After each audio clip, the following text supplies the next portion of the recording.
right, this time around, we're going to take another angle of this. Um, so somebody recommended, or rather asked me to make a video on pivot table, and that's what we're going to do today. Okay, we first of all going to start by explaining what a pivot table is. A pivot table is a special Excel tool that allows you to summarize and explore data interactively. It allows you to extract and summarize significant information from a large population of data. It is one of the most used Excel tools in practice, all right, because it improves efficiency as a large amount of data can be summarized and analyzed at a fraction of a time. Okay, so that's what a pivot table does. Now there are some aspects of pivot table that are very important. As you can see, these are my information that I have here. This is my information. It is in a table, all right? It's in a table. So what is required is that first thing first, this must be put in a table. There must be headings, all right? The data set must be in a table format, as this will form the basis of the pivot table, all right? All columns within the pivot table must have a heading. Columns must have headers. There must be no empty columns or rows within the data set that will be included for the creation of the pivot table. There must be no total values in your selected data set, as the pivot table will do so. Okay, so there must be no empties. As you can see, there's no empties in my table, and there must be no total. All right, there is no total. Pivot table will do the total for us, and then there must be headings on my table. It must be in a table. Okay, so this is what I'm just going to do in the beginning. I'm going to select this. I'm going to go to insert. I'm going to put it in a table first of all. Okay, I've already selected, so it's in the table. All right, so it makes life easy for us. All right, so where do I want my pivot table to be? I'm going to click it anyway, just anyway. I want my pivot table to sit there at K2. All right, therefore I'm going to go back to inserts, and now I go to pivot table from the table range, and now it's telling me which table range do you want it from. It's already picked for me where I want it to be, because that's where my cursor was. So I'm going to select from the beginning, from the headings all the way to the very last. All right, that is the table I'm talking about, and okay. All right, so my pivot table has been created, as you can see. So now we need to select which item do I want to be in my column, which item do I want to be in my row, and what should the value be. Okay, the values are usually the one with a number.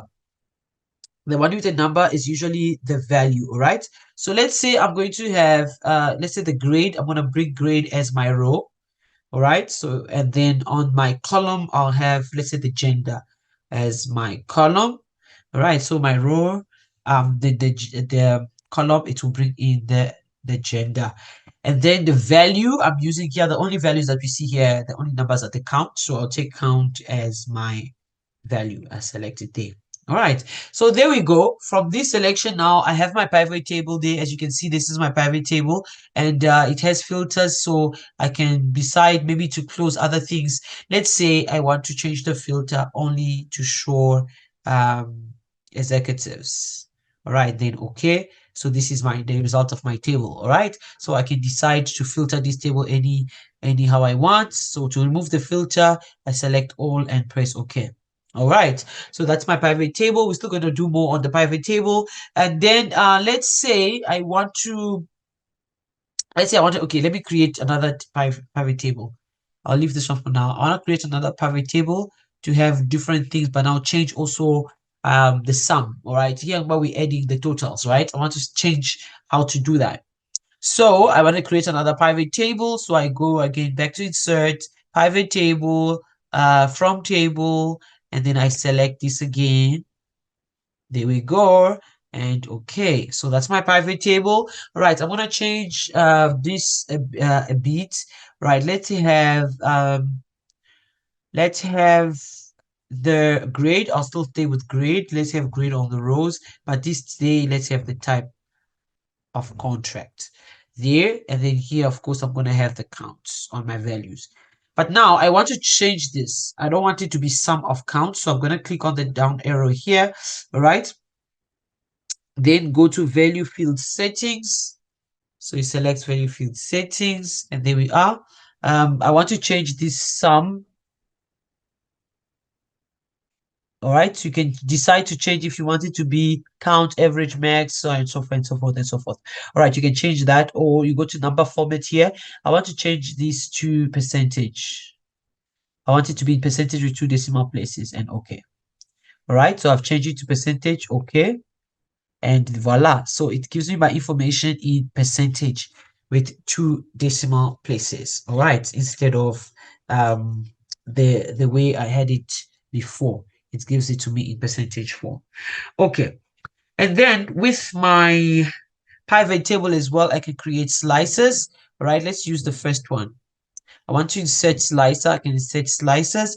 Let's say for division. Okay, I'll create slices for division or even for type. Let's start with type. I'll create slices for type. All right, and okay, let's say okay. So there we are.